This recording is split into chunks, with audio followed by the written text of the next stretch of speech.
জানিস ছোটু, আমাদের দিঠির চেম্বার না এখানে রমরম করে চলছে।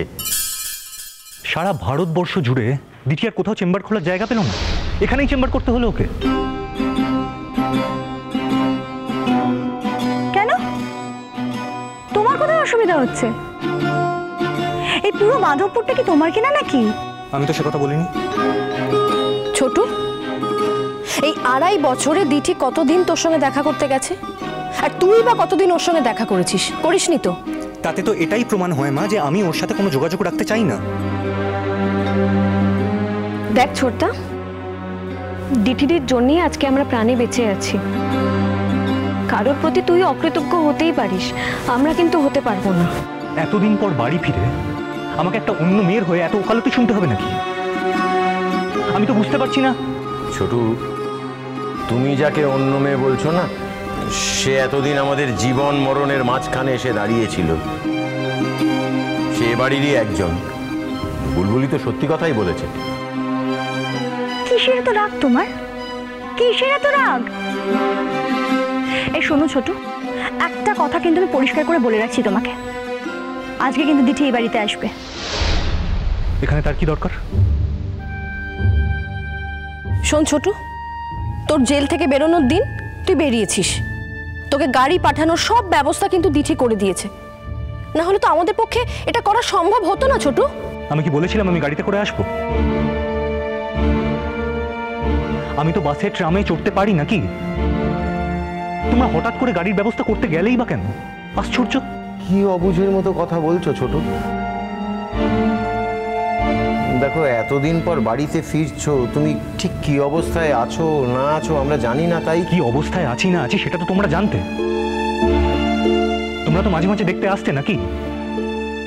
আমরা সবাই গেছিলাম ছোটু, আমি অত বাড়ি টাড়ি থেকে বেরোই না বলে ও গাড়ির ব্যবস্থাটা করে দিয়েছিল।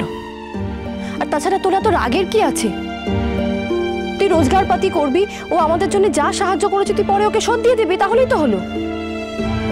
অন্যদের কাছে হাত পেতে সাহায্য নেওয়াটা আমাদের বাড়ির মানুষদের কোনোদিনও ধর্ম ছিল না,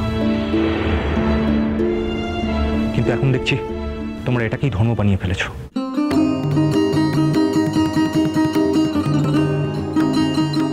মা প্লিজ, এবার ওর সাহায্য নেওয়া থেকে নিজেদের সরিয়ে ফেল। দেখ ছোটদা, সব সাহায্য কিন্তু টাকায় হয় না। আর দিঠি দিয়ে আমাদের শুধুমাত্র সাহায্য করেছে টাকা দিয়ে তা তো নয়, টাকা তো শুধু একটা অংশ মাত্র। একদম তাই। আমাদের এইভাবে যে মনে জোর দিয়ে বাঁচিয়ে রেখেছে এই বয়স্ক মানুষ দুটো, এত বড় শোকের থেকে তাদেরকে রক্ষা করে চলেছে, এটা তো টাকা দিয়ে হয় না ছোটু। আর তাছাড়া ছোটদা, তুই দিঠিদিকে এই বাড়িতে নিয়ে এসেছিলি, আমরা কিন্তু তোর সূত্রেই ওকে চিনি। আমি সেটাই তোদের বোঝাতে চাইছি। আমার মনে হয়েছিল এই কথাটা তোদের মনে থাকবে। আমি যখন একজনকে একদিন আমাদের বাড়িতে নিয়ে এসেছি, তার সাথে যখন আমি কোনো যোগাযোগ রাখতে চাইছি না, তখন তোদের যোগাযোগ রাখতে চাওয়াটাও অন্যায়। দেখ ছোটদা, তুই অন্যায় মনে করলেও আমরা তো সেটা অন্যায় মনে করছি না। ছোটু, কোনটা ন্যায় কোনটা অন্যায় সেটা আজকে তোমার কাছ থেকে শিখতে হবে। ছোট, এতগুলো দিন তুই জেলে থাকলি, মেয়েটার চোখের আড়ালে থাকলি, অথচ মেয়েটা কিন্তু আমাদের কাউকে ছেড়ে একটা দিনের জন্যও যায়নি। আর আজ তুই মেয়েটার সম্পর্কে এরকম কথা বলছিস? ছোট, তুই তো এত অকৃতজ্ঞ নোস ছোট, এরকম তো তুই ছিলি না কখনো। তুই তো আমার পেটের সন্তান, তোকে তো আমি সেভাবে মানুষ কখনো করিনি ছোট। শোনো মা, দিঠির একটা আলাদা জীবন, ওর জীবনের সাথে আমাদের জীবনের কোনো মিল নেই। আমার যা ক্ষতি হওয়ার হয়ে গেছে, এখান থেকে ঘুরে দাঁড়াতে গেলে আমাকে অনেক খাটতে হবে। এই পরিবারের সকলের দায়িত্ব নিতে গেলে আমার মনে একটু শান্তি দরকার। আমি যদি প্রতি মুহূর্তে ভাবতে থাকি যে অন্য কারোর দয়ায় আমাদের পরিবারের জীবনটা চলছে, তাহলে সেই জীবনটা আমি অন্তত মেনে নিতে পারবো না। দয়া? কিসের দয়া? কে দয়া করছে আমাদের? ও, তার মানে ভালোবেসে কেউ যদি আমাদের পাশে এসে দাঁড়ায় সেটাকে তুমি দয়া বলবে ছোট? আমি তো ভাবতেই পারছি না ছোট, আশ্চর্য। তুই একটা মেয়ের সাথে কিরকম ব্যবহার করছিস সেটা? মা, আমিও তো ভাবতে পারছি না, একটা বাইরের মেয়ের জন্য তোমাদের এত দরদ কেন? বাইরের মেয়ে? কাকে বাইরের মেয়ে বলছো তুমি? দিঠিকে আমরা বাইরের মেয়ে বলে মনে করি না। তবুও মনে রাখতে হবে যে ও একজন বাইরেরই মেয়ে। ছি ছি ছি, কিভাবে কথা বলছো তুমি ছোটু? প্লিজ এইভাবে না কথা বলো না, হ্যাঁ? যাকে শোনো, তিথির সঙ্গে তুমি কি করবে সেটা সম্পূর্ণ তোমার ব্যাপার, কিন্তু আমাদেরকেও যে তোমার মতে মত দিতে হবে তার তো কোনো মানে নেই। ঠিক তাই।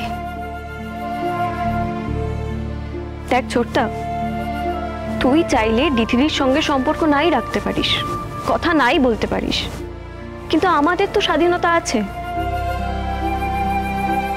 আমরা চাইলে কথা বলতেই পারি, সম্পর্ক রাখতেই পারি।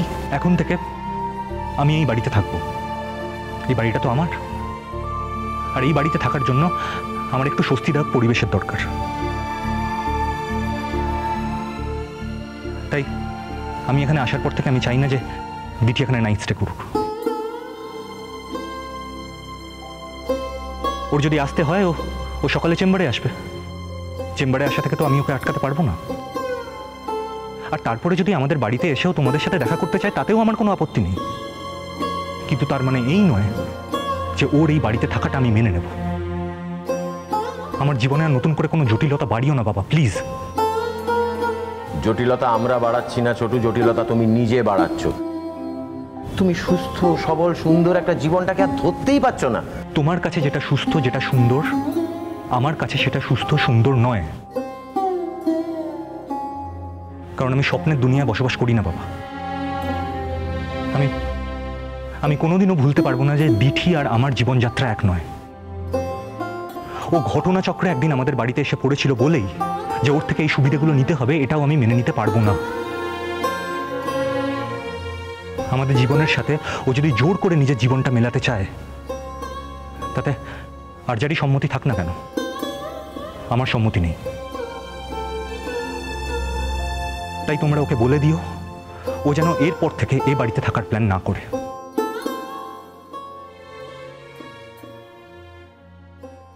আসছি একটু, সরি।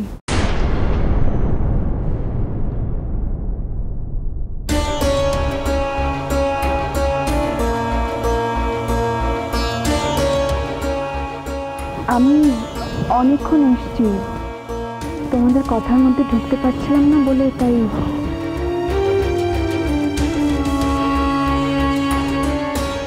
এখন এখানে কি ব্যাপার?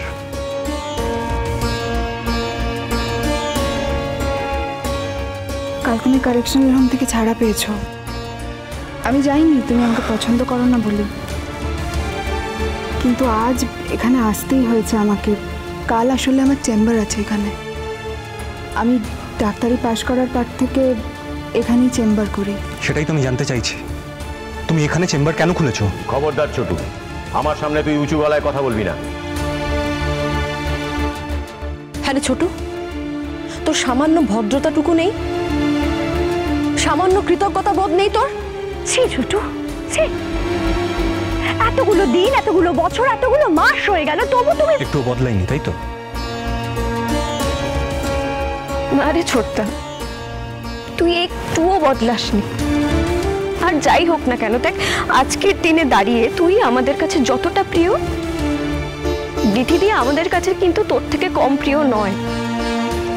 তাই তুই দিঠিদিকে অপমান করে যাবি আর আমরা চুপ করে মেনে নেব, তা কিন্তু হয় না।